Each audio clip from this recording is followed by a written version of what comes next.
Caros amigos e amigas do Raciocínios Espíritas e queridos amigos em especial do grupo de estudos da obra de André Luiz, grupo que está agora estudando a obra Entre a Terra e o Céu.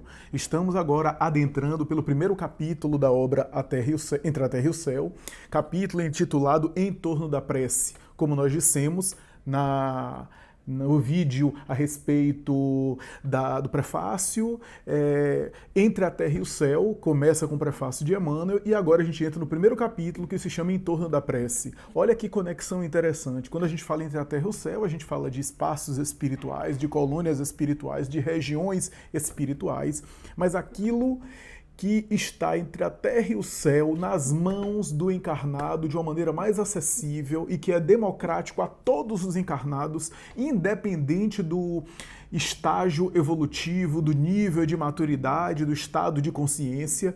Todo encarnado tem uma ferramenta que está entre a terra e o céu, que é justamente a prece. A prece, a oração, é o recurso que otimiza os potenciais de cada alma, potenciais que serão otimizados de acordo com as conquistas de cada alma. Mas cada alma, ao orar, pode acionar o melhor que ela pode. Um espírito mais evoluído, ao orar, otimiza uma luz muito intensa. O mais atrasado também irradia a luz, mas dentro da sua capacidade. É assim que a gente já viu em várias ocasiões na obra de André Luiz, um grupo de espíritos orando e cada um deles se assemelha a uma lâmpada que acende, e cada lâmpada espiritual, entre aspas, tem a sua intensidade, tem o seu raio de ação de acordo com as suas conquistas evolutivas, com o seu estágio evolutivo, mas não podemos negar que em todos, sempre na prece, se acende uma lâmpada. Uma prece legítima, sincera, genuína, aciona os potenciais psíquicos, espirituais da criatura. Aquilo que a criatura já conquistou em termos evolutivos é acionado. Aquilo que a gente tem de melhor, que já foi conquistado, é acionado na prece em termos espirituais. O capítulo Em Torno da Prece começa com um discurso, ou melhor, uma conversação que é liderada por Clarencio. Clarencio, como a gente já sabe, é uma personagem conhecida. Clarencio aparece na primeira obra da coleção de André Luiz, a obra Nosso Lar. Ele aparece como um dos ministros de Nosso Lar. Uma entidade, portanto, veneranda, um espírito, portanto, amadurecido, um espírito evoluído, um espírito nobre já, que se apresenta com uma aparência de um idoso, com um cajado na mão, que faz lembrar, que faz recordar os grandes patriarcas do judaísmo, os grandes patriarcas da tradição judaica. Talvez seja de propósito isso, talvez se trate de um espírito ligado a essa tradição, ligado a essa cultura. A verdade é que Clarencio começa o capítulo falando sobre prece, discursando sobre prece diante de um grupo de espíritos que estão ali próximos a ele, que estão estabelecendo uma conversação com ele. Conversação essa que está ocorrendo no Templo do Socorro. É interessante isso, né? Existe um templo na colônia Nosso Lar, uma espécie de templo mesmo, de templo religioso. Pense numa igreja, pense num anfiteatro, um anfiteatro grego, por exemplo, com aquelas colunas, né, que é a arquitetura que às vezes predomina em algumas colônias e que aparece em Nosso Lar. Nós temos o Templo do Socorro, portanto, um local com uma espécie de santuário, uma espécie de instituição, e ali Clarencio comenta sobre o tema da prece ao lado de alguns espíritos que aprendem com ele, que observam ele. Não se tratava de um discurso, numa tribuna, uma preleção pública, uma conferência. Se tratava de uma interlocução, de um diálogo, de uma discussão que ele comentava sobre a prece, e os espíritos ali perto dele aprendendo, tirando dúvidas, conversando, dialogando. E Clarencio, portanto, falava sobre a prece, fazia algumas considerações sobre a prece, e uma delas me chama a atenção. Vale a pena ler, claro, o capítulo na íntegra, mas em um momento Clarencio diz assim: todo desejo, dizia ele convincente, é manancial de poder. A planta que se eleva para o alto, convertendo a própria energia em fruto que alimenta a vida, é um ser que ansiou por multiplicar-se. Olha o que ele está dizendo. A planta que é um ser, é claro que não é um ser racional, não é um ser inteligente, ele não está dizendo que a planta tem consciência para desejar alguma coisa, para pedir alguma coisa, para querer alguma coisa, não. A planta que se eleva para o alto, a planta que cresce, a planta que vai crescendo e se transformando em árvore, que se eleva para o alto, convertendo a própria energia no fruto, aqui ele está fazendo alusão à fotossíntese, ao sol e assim por diante, que alimenta a vida, é um ser que ansiou por multiplicar-se. Ora, esse ansiou aqui não é conscientemente, né? Não é que a planta quis crescer de uma maneira assim, consciente, de uma maneira assim, de caso pensado, deliberado. Mas é um ser ali, é um psiquismo em evolução, é o princípio espiritual em evolução, portanto, há um psiquismo ali inconsciente, um psiquismo ali trabalhando-se de maneira automática, num automatismo da lei. É a lei que estabelece a evolução, portanto, a lei permeia todos os seres. Todos os seres estão submetidos pela lei divina e a lei divina impulsiona o sujeito para frente, portanto, trabalha em favor do seu progresso, mesmo que a gente não queira, a gente está evoluindo, a gente está crescendo. Claro que há uma diferença muito grande em evoluir, batendo cabeça, repetindo experiência, perdendo de ano, repetindo a mesma série, para me utilizar aqui de uma imagem da escola. E é muito diferente a pessoa que escolhe evoluir, que escolhe crescer, que escolhe aprender, que escolhe caminhar. Esse é claro que dá saltos, que pula, que acelera o seu processo. Mas mesmo aqueles que estão batendo cabeça, cometendo o mesmo erro e voltando e errando e sofrendo os erros, pela experiência, pelo envelhecimento na carne, pela força das coisas, ele acaba evoluindo, ele acaba aprendendo alguma coisa, ele acaba amadurecendo. Assim acontece no mundo animal. No mundo animal não há uma evolução consciente e moral. O animal evolui pela força das coisas, pelo império da biologia, pelas manifestações dos seus instintos, que faz ele buscar comida, que faz ele tentar sobreviver, e lentamente o animal vai desenvolvendo o seu psiquismo, vai evoluindo pela força das coisas, pelo atrito com a matéria, pelos sofrimentos, ele vai evoluindo. Ora, o ser humano é claro que tem uma outra destinação, tem uma outra finalidade, ele evolui de maneira consciente, mas a lei está permeando tudo e de alguma forma impulsiona a gente para frente. Como diz um provérbio árabe, ninguém pode deter a madrugada. Isso é, ninguém pode impedir que nasça o sol. Ninguém pode impedir que depois da noite venha um amanhecer. Ninguém pode segurar o amanhecer com as mãos. Então essa é a ideia um pouco, né? Ninguém pode deter o progresso e a gente vai evoluindo, e essa evolução faz com que os psiquismos, mesmo aqueles psiquismos mais primários, inconscientes, sejam impulsionados para crescer. É isso que ele está falando aqui da planta. A planta é um ser que anseia crescer para mais alto, e ao ansiar por crescer e por multiplicar-se, produzindo a sua energia em fruto, transformando a sua energia em fruto, é uma espécie de oração. O que Clarice está dizendo é que em tudo na vida existem orações. A oração não é apenas aquele ritual litúrgico que você para e você verbaliza um monte de palavras. A oração é uma espécie de anseio, como ele colocou aqui a respeito da planta, uma espécie de apelo, uma espécie de desejo. A oração é uma espécie de mentalização. Pede e obtereis. Preceitua o Evangelho de Jesus. Pede e obtereis não é apenas um pedido verbal, mas é um anseio mental, é um desejo, é um apelo da mente. Toda vez que eu mentalizo alguma coisa, e todos nós sempre caminhamos no mundo mentalizando algumas coisas, isso que a gente mentaliza e que predominantemente faz parte do nosso desejo. Desejo é uma expressão muito boa para ser usada aqui, porque o desejo, a expressão desejo é usada na psicanálise e é usada nesse sentido. O desejo é aquela coisa mais forte que a gente carrega, que a gente deseja, né? O desejo básico da psicanálise, que se manifesta em outros desejos menores, né? E que tem a ver com esse desejo básico, o desejo da vida, o princípio da vida, o princípio do prazer, como escrevia Freud. Então, esse desejo que impulsiona o sujeito para frente e que nós sempre estamos desejando algumas coisas, faz uma espécie de mentalização, de automatismo, que é um pede e obtereis. O pede e obtereis não é você ajoelhar na igreja e dizer que quer ser rico e que ganhar na loteria e que ganhar muito dinheiro em alguma aposta. Não é isso. O pede obtereis é que tudo aquilo que eu anseio, eu jogo para a vida e a vida me devolve de acordo com a minha solicitação. E eu sou responsável por aquilo que eu recebo a partir do meu pedido. Não é um pedido mágico de querer dinheiro e amanhã eu acordo com um monte de dólares ao meu lado. Não é essa fantasia. É as solicitações que eu mentalizo e essa mentalização faz eu caminhar para tal.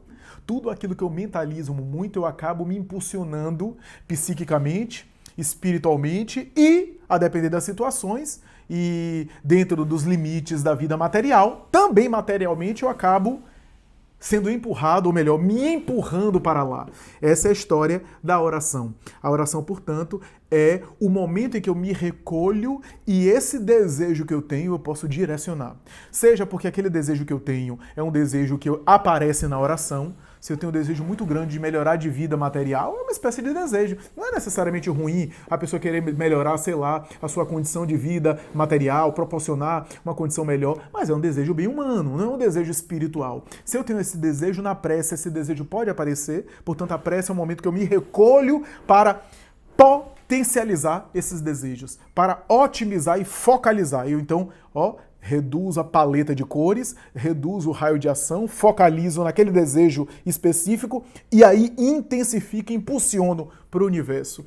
Esse é o caso da oração. Mas pode acontecer de eu ter muitos conflitos e eu ter vários desejos, alguns desejos perturbadores e outros desejos nobres. A oração é uma espécie de movimento em que eu vou parar para corrigir o meu desejo, para corrigir e educar o meu desejo. A oração tem a finalidade também de educar o meu desejo, de educar os meus impulsos. Eu paro ali e ao orar, eu, portanto, focalizo, corrijo, melhoro, elaboro o meu desejo. Oração aqui no sentido que a gente conhece, que é a oração que é uma elevação de pensamento, uma elevação psíquica para cima. Portanto, todo desejo é uma prece. É essa a história que Clarice está dizendo aqui. Todo desejo é uma prece. Toda mentalização é uma espécie de prece. Então, toda vez que eu mentalizo algo, eu estou orando psiquicamente, vibrando, vitalizando. A oração é um dos temas que o religioso, de uma forma geral, e o espírita, de maneira mais especial ainda, pouco dá atenção ao tema da oração. A oração é um tema pouco explorado. A oração quase sempre é desconsiderado em nossos meios, em nossos arraiais.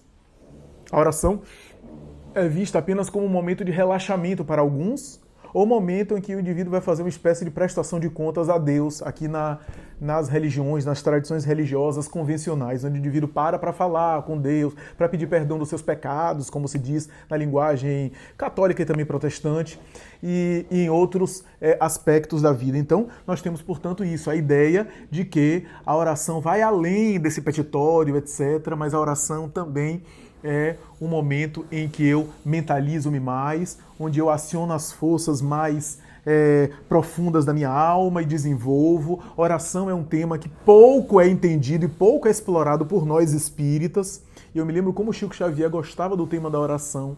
As almas mais sensíveis conseguiu perceber a profundidade nas coisas aparentemente simples. Por que eu digo aparentemente simples? Porque é o que normalmente a gente acha. A gente acha que prece é um tema muito simples, muito banal.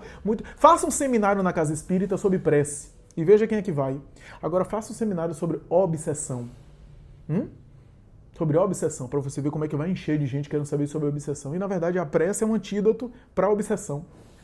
Faça um seminário sobre mediunidade. Quanta gente vai. Agora fala um seminário sobre prece.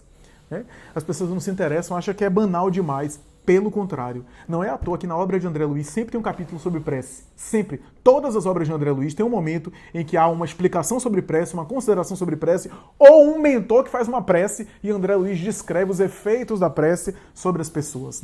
E aqui, essa fala de Clarencio me chamou a atenção porque casa com uma mensagem de Emmanuel. E como se trata do mesmo médium e da mesma equipe espiritual, é óbvio que Emmanuel conhece Clarencio. Se não for o próprio Clarencio, com o pseudônimo ali, mas acho que não.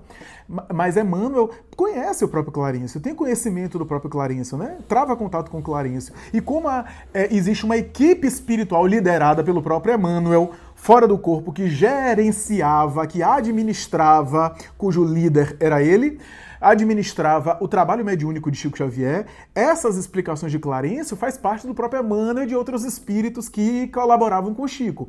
Eu encontrei essa mensagem, uma mensagem muito oportuna, chamada A Oração do Justo. Essa mensagem está na obra Fonte Viva. Eu vou ler aqui a mensagem está em cima da expressão pede obtereis, do Evangelho, e Emmanuel diz assim: considerando as ondas do desejo, em sua força vital, todo impulso e todo anseio constituem também orações que partem da natureza. O verme que arrasta com dificuldade no mundo, que se arrasta com dificuldade no mundo, está rogando recursos de locomoção mais fácil. A loba, cariciando o filhotinho, no imo do ser, permanece implorando lições de amor que lhe modifiquem a expressão selvagem. O homem primitivo, adorando o trovão, nos recessos da alma, pede explicações da divindade de maneira a educar os impulsos de fé. Todas as necessidades do mundo, traduzidas no esforço dos seres viventes, valem por súplicas das criaturas ao Criador e Pai. Por isso mesmo, se o desejo do homem bom é uma prece, o propósito do homem mau ou desequilibrado é também uma rogativa. Ainda aqui, porém, temos a lei da densidade específica. Atira uma pedra ao vizinho e o projétil será imediatamente atraído para baixo. Deixa cair algumas gotas de perfume sobre a fronte do teu irmão e o aroma se espalhará na atmosfera. Liberta uma serpente e ela procurará uma toca. Solta uma andorinha e ela buscará a altura. Minerais, vegetais, animais e almas humanas estão pedindo habitualmente e a providência divina, por meio da natureza, vive sempre respondendo. Há processos de solução demorada e respostas que levam séculos para descerem dos céus à terra. Mas de todas as orações que se elevam para o alto, o apóstolo destaca a do homem justo como revestida de intenso poder. É que a consciência reta, no ajustamento à lei, já conquistou amizades e intercessões numerosas. Quem ajunta amigos, amontoa amor. E quem amontoa amor, acumula poder. Aprende assim a agir com justiça e bondade, e teus rogos subirão sem entraves, amparados pelos veículos da simpatia e da gratidão, porque o justo, em verdade, onde estiver, é sempre um cooperador de Deus.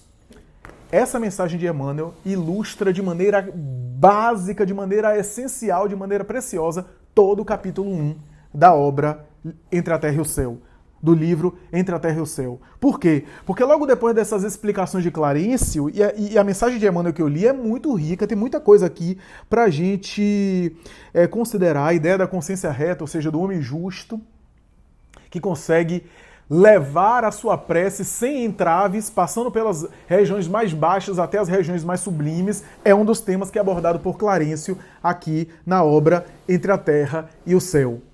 Um dos espíritos ali presentes com o próprio Clarencio pergunta a Clarencio, mas no exemplo da planta, Clarencio, no exemplo que você acaba de citar a respeito da planta, quem é que responde à planta o anseio dela de crescer? Se a planta, no fundo do fundo, também é um ser que está orando, desejando crescer e, portanto, está fazendo uma espécie de oração para a vida, não é uma oração no sentido de que a planta pensa em orar, mas aquele ser, aquele psiquismo ainda em fase inicial, ainda em processo primário, ansiando por crescer, ansiando também de maneira inconsciente, graças à lei de progresso, ele está fazendo uma oração, ele está pedindo ao universo a vida. Quem é que está respondendo à planta? Quem é que está funcionando de receptor da prece da planta para respondê-la? E aí, Clarencio vai dizer que a lei que atua em todas as coisas e em tudo, automaticamente, pelo automatismo da lei, pelo seu império, coloca o Sol como sendo aquele agente do próprio Deus e da própria lei, representando a própria lei, para atender a solicitação da planta por meio da sua irradiação e da fotossíntese, que vai fazer com que a planta cresça. O Sol, portanto, é o agente que atende à prece da planta, proporcionando-lhe crescimento em função da lei. E aí Clarencio vai dizer que em todo lugar no universo, nos diversos níveis evolutivos, dos mais baixos e materiais até os mais sublimes e desmaterializados, sempre existe agentes da lei atendendo às rogativas, isso é, os pedidos, as solicitações, as preces, as mentalizações das criaturas humanas, criaturas essas que podem ser criaturas espirituais desencarnadas. Em qualquer lugar, sempre há os agentes da lei, que pode ser o Sol, por exemplo, porque o Sol não é um espírito, portanto não é um ser consciente, como pode ser os próprios espíritos, que também são agentes da lei, portanto são representantes da divindade que atuam no universo atendendo às ordens do Criador. Quanto mais puros, mais espiritualizados, mais evoluídos, melhor eles se conectam com a divindade, melhor atendem a divindade e exercem papéis maiores e mais espiritualizados e com maior raio de ação e poder em relação àqueles que estão na retaguarda, porque em tudo no universo sempre há uma solidariedade entre aqueles que estão na frente e aqueles que vão atrás na retaguarda evolutiva, que por sua vez também se miram no exemplo daqueles que estão na frente e também ajudam aqueles que estão atrás deles, por sua vez, assim, ad perpétuo, ad infinito, ad eterno, incessantemente, porque essa é a lei do universo, a lei da colaboração, a lei da cooperação, como diz Emmanuel no prefácio de Paulo Estevão, e sem cooperação não existe amor. É bonito esse conceito, né? Bonita essa ideia.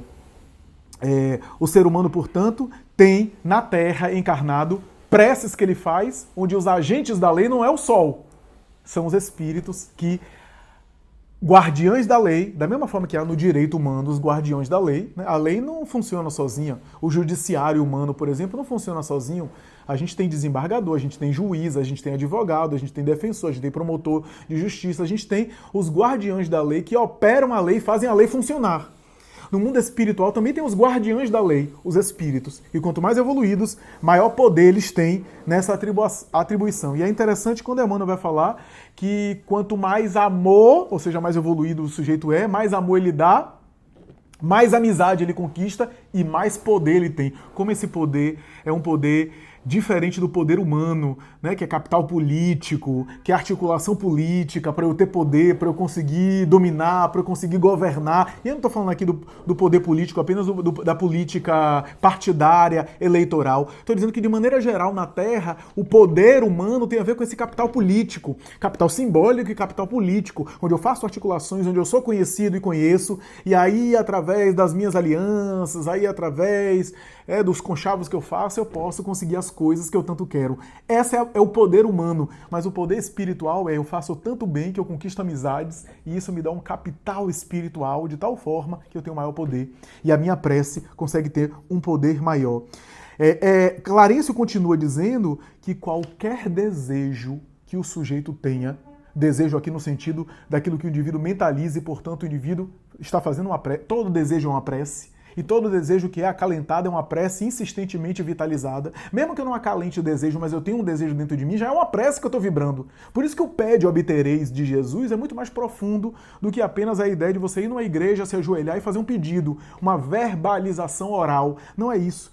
Qualquer desejo é uma prece específica e Clarencio vai esclarecer dizendo que todo desejo aciona uma faixa específica. Se você tem um desejo humano, como eu citei aqui, um desejo de melhorar de vida material, de conseguir um emprego melhor, de conseguir ganhar mais dinheiro, é um desejo humano. Se é um desejo que não tem motivações desonestas, isso é, você não tem uma intenção escusa, você não tem uma pretensão negativa, você não quer fazer isso lesando ninguém, etc. É um desejo válido, é um desejo justo, é um desejo que vale a pena, é louvável e esse desejo sintoniza numa faixa específica e tem ali, portanto, uma vibração, uma conexão, uma realização. Mas é uma faixa específica de um desejo humano, portanto atinge uma faixa que tem a ver com algo que é da dimensão mais humana e sintoniza com mentes, com psiquismos que também estão de alguma forma vinculados a esses desejos humanos, a esses apelos humanos, mesmo que sejam imbuídos de bons propósitos, forrados de bons sentimentos, é um desejo mais humano e, portanto, atende a uma faixa específica, um nível de vibração específico, um raio de ação específico humano. Mas quanto mais o desejo é nobre, quanto mais o sujeito é mais espiritualizado, mais o seu desejo é mais sutil, menos denso, portanto menos sujeito à gravidade. Gravidade aqui no sentido da lei da gravidade, mas é uma metáfora, né? Mais pesado é o seu desejo e mais espiritual, mais leve o desejo, mais sutil o desejo, mais desmaterializado o desejo, mais, portanto, diáfano e, portanto, atinge dimensões mais altas. Como é leve, sobe mais. Como é sutil, sobe mais. Vibra, como é mais desmaterializado, alcança esferas mais elevadas, alcança faixas mais altas, alcança planaltos cujo ar é mais puro, é mais rarefeito. Então, essa é a lógica que Clarencio está se baseando para explicar o funcionamento e o mecanismo da prece. E aí, eu não me lembro agora se é André Luiz ou outro companheiro, faz uma pergunta super interessante que é o seguinte: e aquele que deseja uma coisa criminosa? Aquele que tem um desejo nocivo? Aquele que tem uma mentalização perversa e perturbadora? E aí, o instrutor Clarencio vai dizer, é uma mentalização. Veja que na mensagem de Emmanuel a gente leu e tem ali a alusão de que é uma mentalização, e toda mentalização alcança uma faixa específica, sintoniza com mentes nessa faixa e gera uma resposta. Toda solicitação psíquica gera um atendimento pelo apelo que a gente fez, e pede, obtereis. Eu peço isso, eu irradio e obtenho aquilo em termos de qualidade psíquica e moral que eu estou desejando, em termos inclusive de reforço psíquico. Reforço psíquico no sentido de mentes que me apoiam naquilo que eu desejo. Mentes que vibram na mesma faixa, portanto, que somam a mim, que se somam a mim, porque ninguém está sozinho no universo. Estamos sempre acompanhados com uma nuvem de testemunhas, como diz o apóstolo Paulo. Mentes que estão vibrando na mesma faixa. Não há uma faixa que eu vibre que não há milhares de mentes sintonizados nesse mesmo padrão, nessa mesma faixa. E aí, Clarencio vai dizer, no entanto, evitemos chamar de prece o desejo criminoso. O desejo nocivo, a mentalização criminosa, evitemos chamar de prece, porque a noção de prece, o conceito de prece é elevação de pensamento. Então eu elevo o meu pensamento acima do meu nível em que eu estava.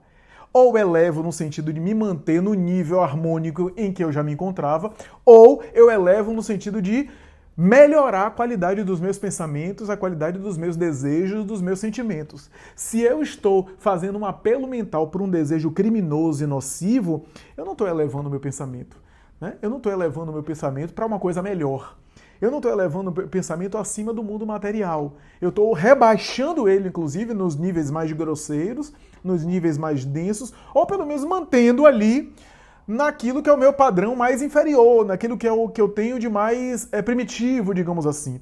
Prece tem a ver com elevação. Eu elevo de alguma forma. Seja um sentimento material, mas um sentimento bom, um sentimento de afetividade, ainda que seja uma afetividade imperfeita, ou quando eu tenho um desejo de uma renúncia, de um sacrifício pessoal, de uma caridade, de uma fraternidade, de uma atitude heróica, sempre é uma elevação de pensamento. A prece é uma elevação de pensamento. Nesse caso, Clarencio vai dizer que é uma mentalização, que funciona como uma mentalização, espraiando-se sobre o universo, mas não é propriamente uma prece.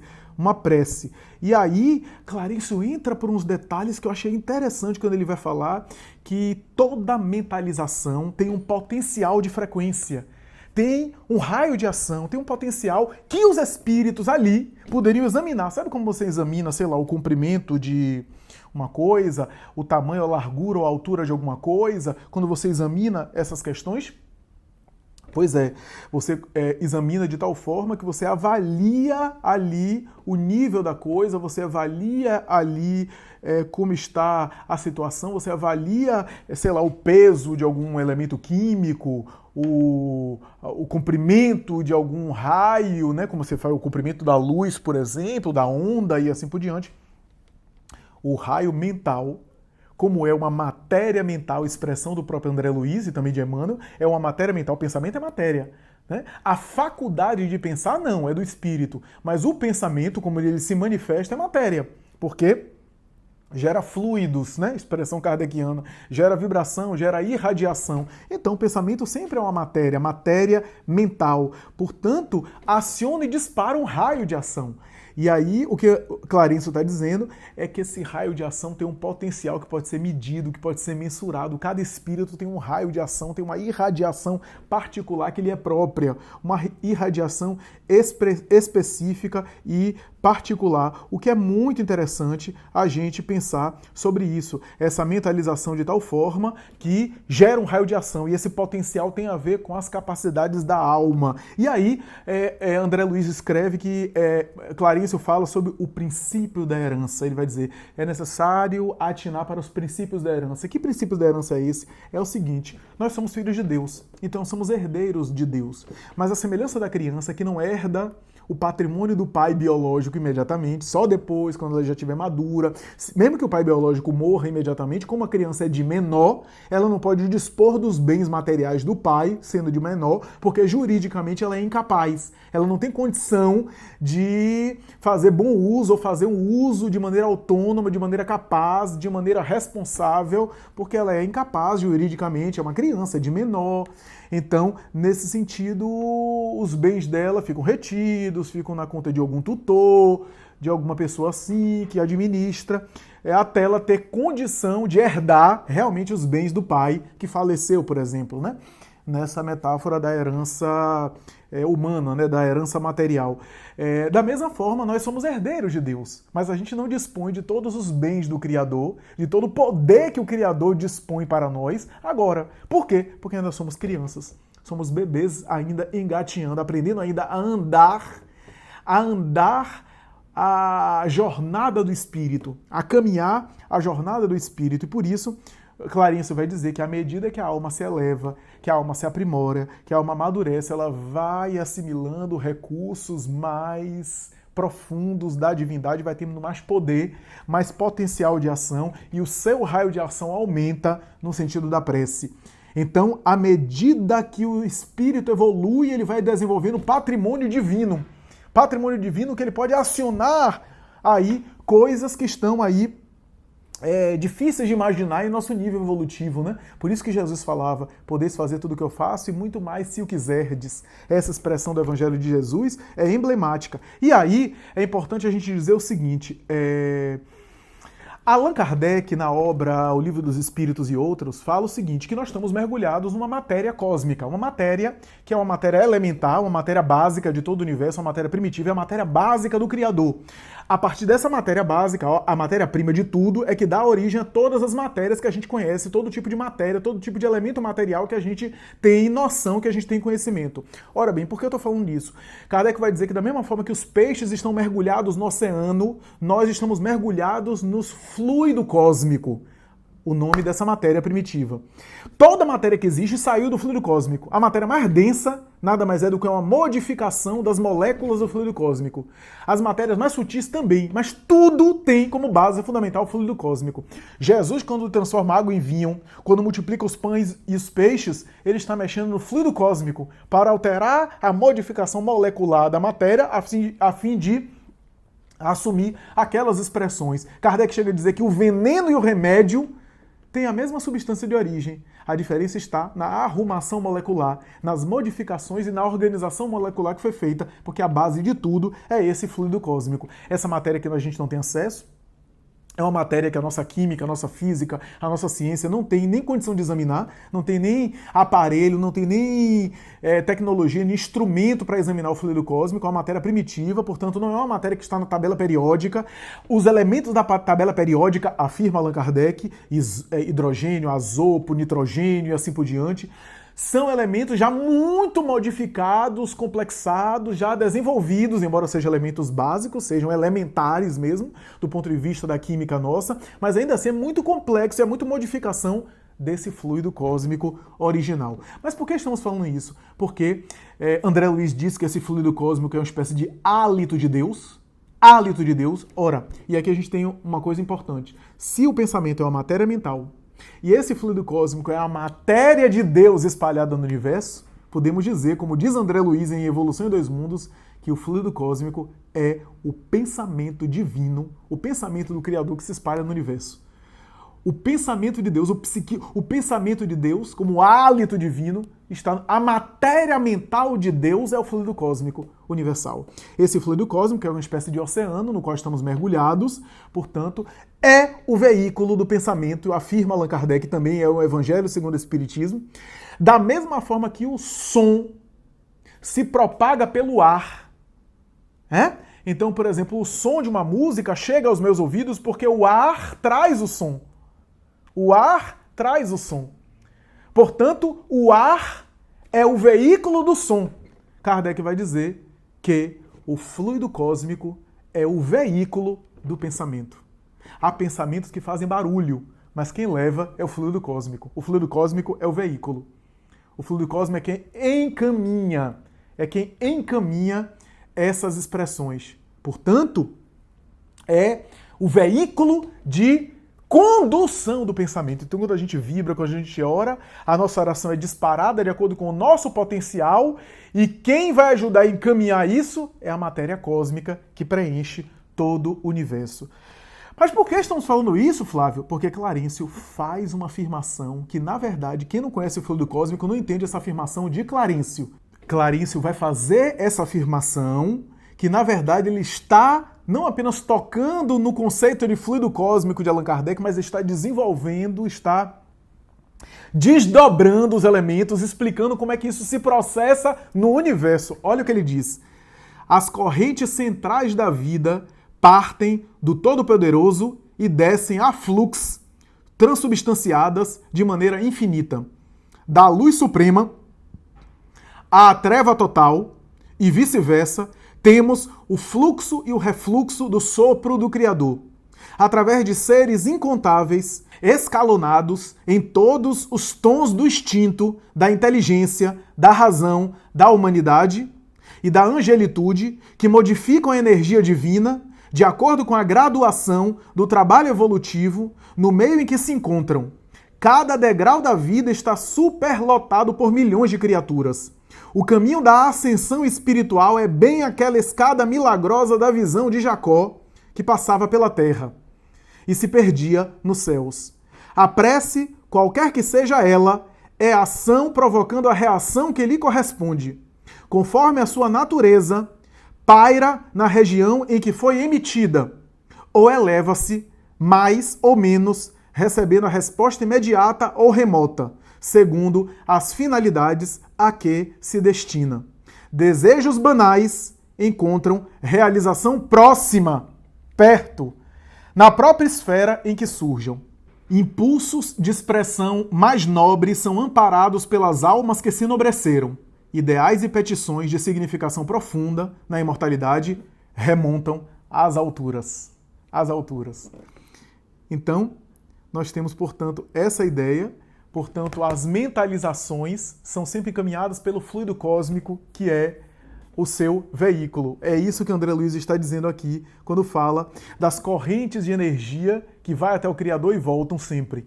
Vai até o Criador e voltam sempre, mas que estagiam e que param no nível do raio de ação da mente do encarnado. Desejo muito imediato, desejo muito humano, desejo banal, o raio de ação é pequeno e o alcance é numa região espiritual próxima, perto, porque é humano. Desejos espirituais profundos, ideais nobres, o raio de ação é maior, o potencial é maior e alcança expressões mais distantes, mais sublimes, mais nas alturas e assim ad infinito, sendo encaminhado sempre pelo fluido cósmico universal. Então, a partir da mentalização, que é uma solicitação, pede e obtereis, a vida responde de acordo com o apelo da alma. Pede e obtereis. O pede e obtereis é causa e efeito, o que é que eu faço? Tem o meu retorno, o retorno que eu quis. Como o que eu desejo, o que eu mentalizo, é uma prece que eu peço e que tem o retorno de acordo com o que eu quis. Então a prece é sempre uma mentalização positiva, é importante que a gente aqui destaque isso. Se não eleva, não é prece. Pode ser que o desejo seja tão banal, que seja algo humano, e então fica ali próximo, de maneira imediata, ao nível do sujeito, mas pelo menos não rebaixa. Ou eleva ou fica na altura do sujeito.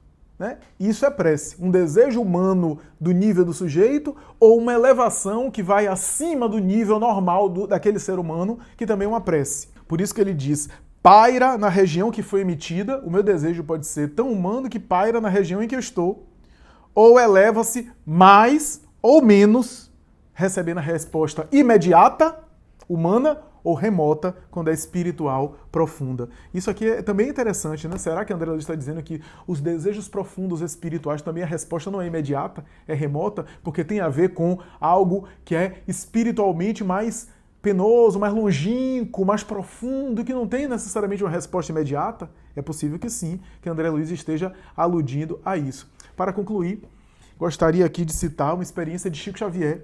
Chico Xavier, na época das experiências das fotografias Kirlian, a Kirliangrafia, ele foi examinado por inúmeros pesquisadores, particularmente os pesquisadores soviéticos, que fizeram uma série de avaliações sobre o assunto, pesquisas, avaliações sobre o assunto da fotografia Kirlian, né? A pessoa pensava, irradiava, tocava na máquina fotográfica e a máquina conseguia fotografar a aura da pessoa, a irradiação da pessoa, né? Alguns trabalhos desses indivíduos perceberam que a aura de Chico Xavier, a sua irradiação, tinha em torno de 20 metros, quando a maioria das pessoas tem uma aura que é em torno de 2 centímetros. Mas o que eu queria aqui dizer é que Chico Xavier pegou a máquina em uma das pesquisas mais memoráveis e pediram para ele mentalizar, para ele expressar 3 tipos de afeto. Um afeto carnal, um afeto humano e um afeto espiritual, a depender do que ele pensava. E aí ele disse que ele pegou, né, e inicialmente ele beijou a máquina e pensou beijando os pés de Jesus. A irradiação da aura era uma irradiação com cores mais frias, azul, aquela cor do blue jeans, lilás, azul clarinho, cores mais frias, consideradas frias, né? Esse é o nome.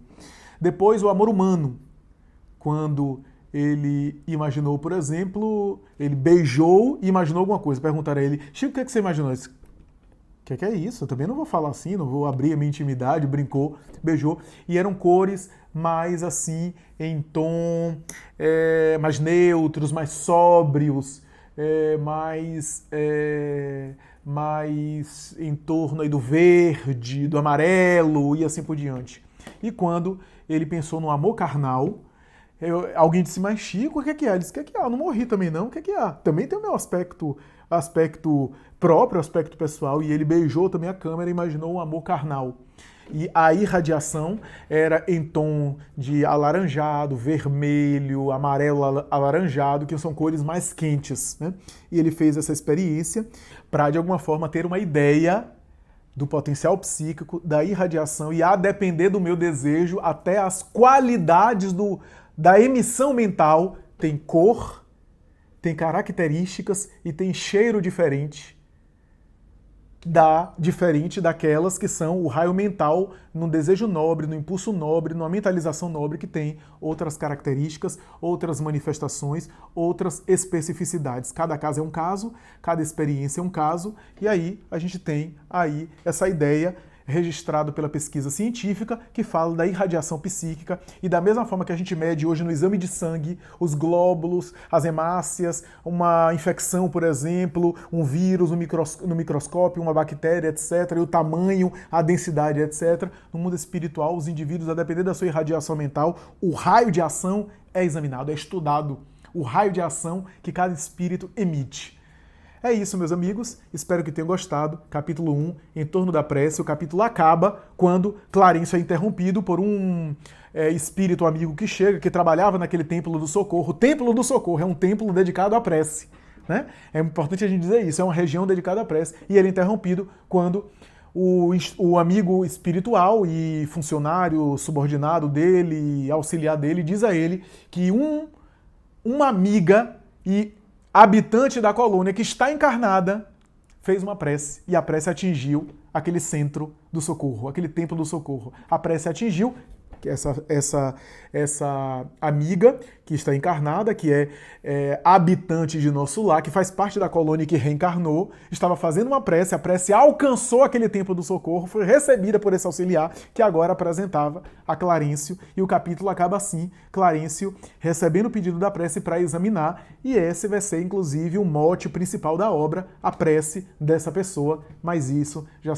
são cenas para o próximo capítulo. Espero que tenham gostado e até a próxima, se Deus quiser.